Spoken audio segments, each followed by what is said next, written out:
Go in 3, 2, 1.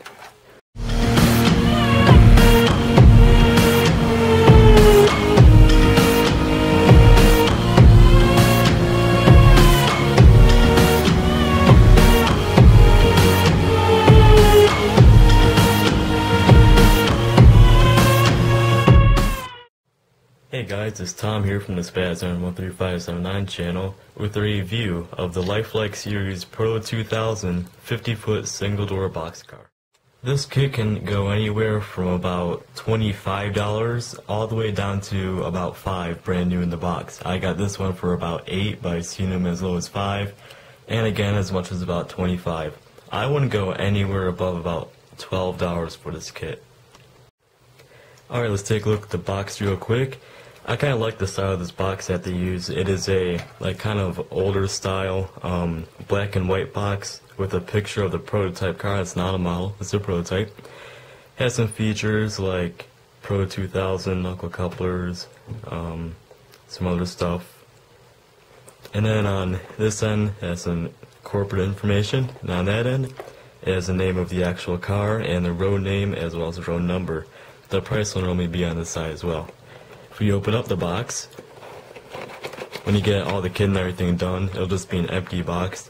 There's no real insert for the car to go into, so if you do want to package and ship this out, for example, you're going to have to put something around it to keep it from moving around and breaking in there. Alright, now we can go over the actual car itself.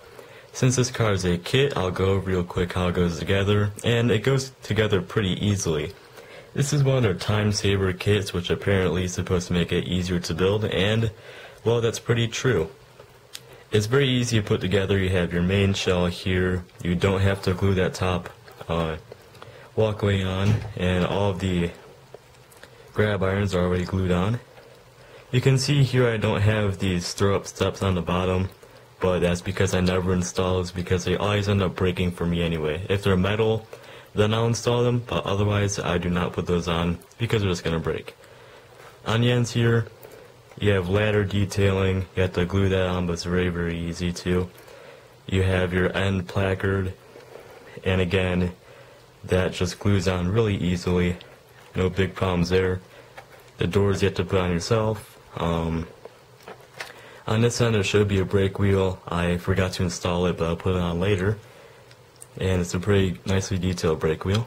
It has all of your chain and linkages going down to the bottom there.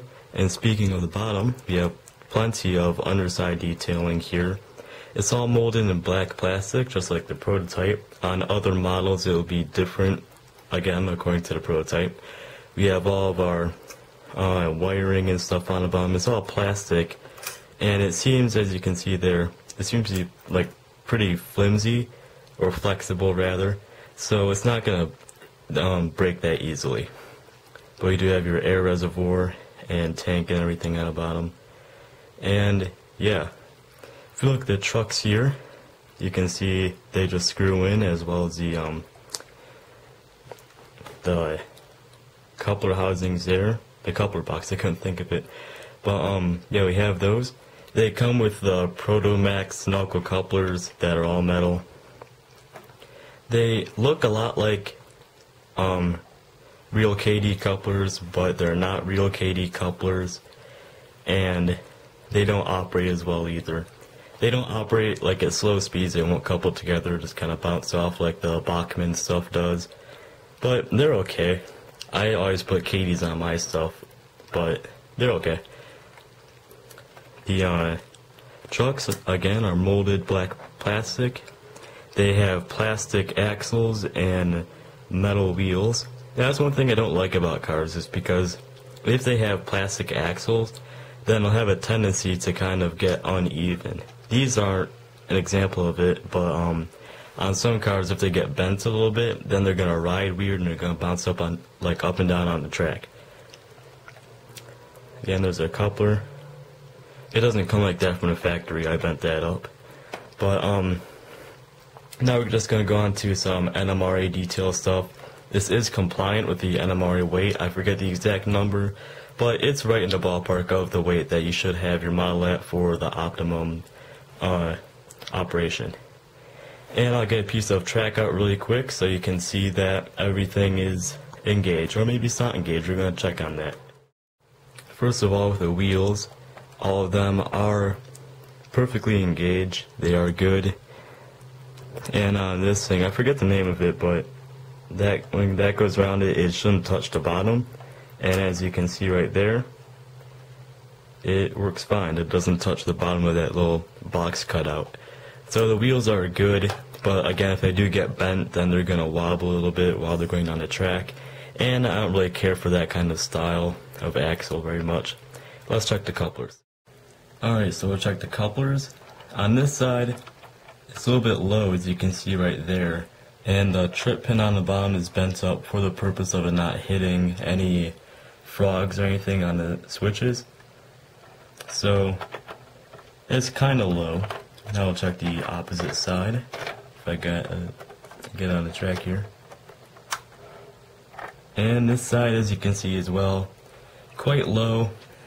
And that trip pin right there hits. So it's not going to be able to go through switches and stuff very well. One way to solve this is to unscrew your truck here, take that off, and buy the kadee set of red washers. Install as many as you need underneath there and then screw the truck back on. That's going to make it so your entire car rides higher, but it'll increase the center of gravity, so the car might tip over if it's going a little bit faster. You can also get the kadee low shank couplers, and that little shank in the middle there is lower, so the actual coupler's up higher. So then your ride's going to be better, but it's going to cost more, and your coupler is going to look kind of funny. But either way, that's how you're going to be able to make it into NMRA standards. Otherwise, it looks good. Okay, let's talk about paint real quick, because when you're looking at a car, paint is about the most important thing, because when you first see a car, that's what you see is paint. As you can see in the prototype picture here, this car is very similar to the real one. In real life, it's a little bit more reddish color than this. The camera picks it up as kind of brown, but it's pretty good. It's not perfect, but it's good. Looking at the decals, not decals, but laser printed on, they're very crisp, as you cannot see with this focus. There we go. Okay, they're very, very crisp. It has all the prototypical numbering on there, like the build date and the capacity, load weight, load limit. Everything's legible under a magnifying glass, if you can't see it like this. As the correct logo for the era, as again the cubic feet, build date again, and it has the end reporting marks as well.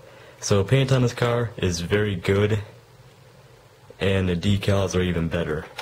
So now it's going to go down to the basement and see how this car operates on a railway.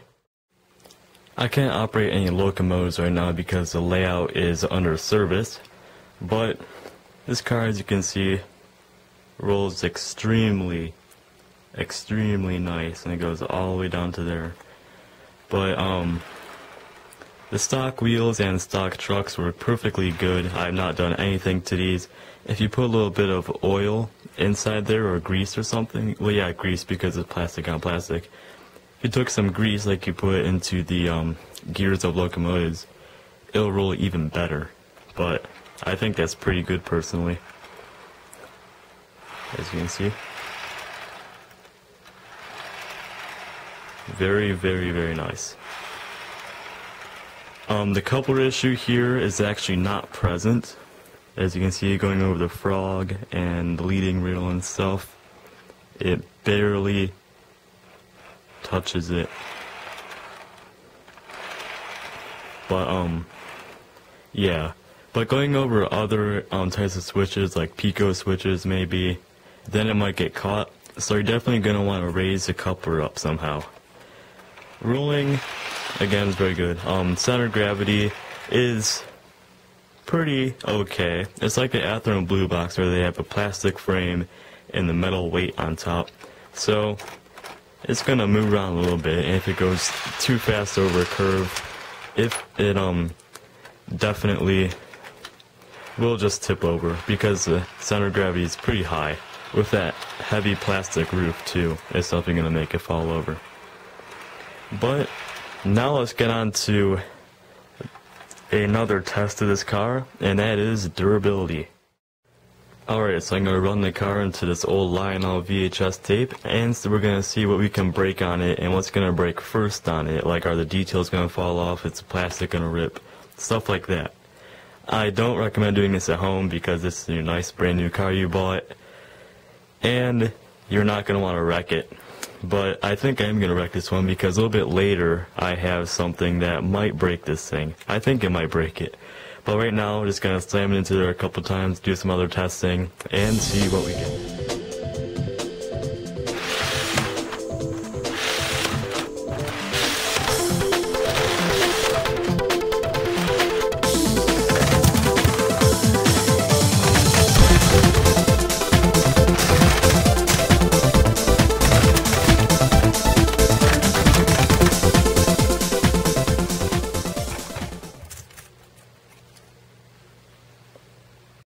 Alright, so as you just saw, we did have one breakage, and that's the door.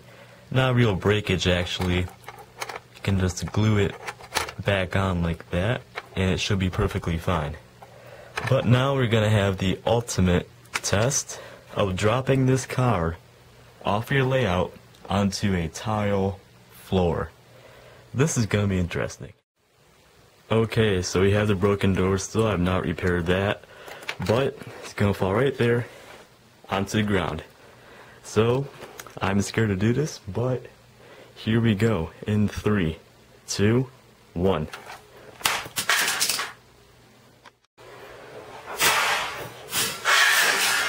Okay, so the damage was not that bad on the car. The frame came off from the body. Nothing's wrong with the frame though. All the detailing is perfectly fine. Couplers are fine, trucks are fine, none of that has come out of gauge or fallen off. Oh, excuse me, actually. On the bottom, we did have this air tank come off, but that just actually popped right back in, I think. I'm not sure. But anyway, that can be really easily fixed. Here, though, we have a little breakage up there. That grab iron came off on top, snapped in half. Over here too, on the opposite one, that one is starting to come off. Again, the door came off, but that's from before. The other door is perfectly fine, not falling off or anything. Surprisingly enough, the end detail survived. Again, I did not have a brake wheel or brake wheel assembly on there in the first place, but all the detailing on there did survive. Nothing is chipped that I can see. And the car looks very easily repairable. I mean, it's not that bad. I could repair this in 2 minutes. Just snap that back together, glue that back on, and glue the air tank reservoir thing back on, which is right there. Put that back on. So yeah, that's a durability test. Alright, so there's my full review of the Proto 2000 series by Lifelike 50-foot single-door boxcar. This is a pretty decent car. It does have some flaws. Example, plastic axles, bad coupler boxes, paint's a little bit off, and some of the parts, like this, are pretty flimsy. Very flimsy, in fact. I'm scared to move that too much or else it might just crack in half. But the detail is great on the car. The price is okay. There are cheaper options that have the same level of detail and are a little bit better in overall build quality. But this is a decent car. If you can find it again for under $15, I'd say, go for it. It's a really nice car. It fits lots of eras, about 1946 to the early 90s. Then they started putting them out of commission. But yeah, so I give this car about a 3.5 out of 5. It did well, especially in the durability test. Very surprised at that. I thought it would break a lot more, but it apparently didn't. So thank you for watching this full review, and You can follow us on Facebook now, facebook.com/spazman3579. So thanks for watching, and I hope you enjoyed it.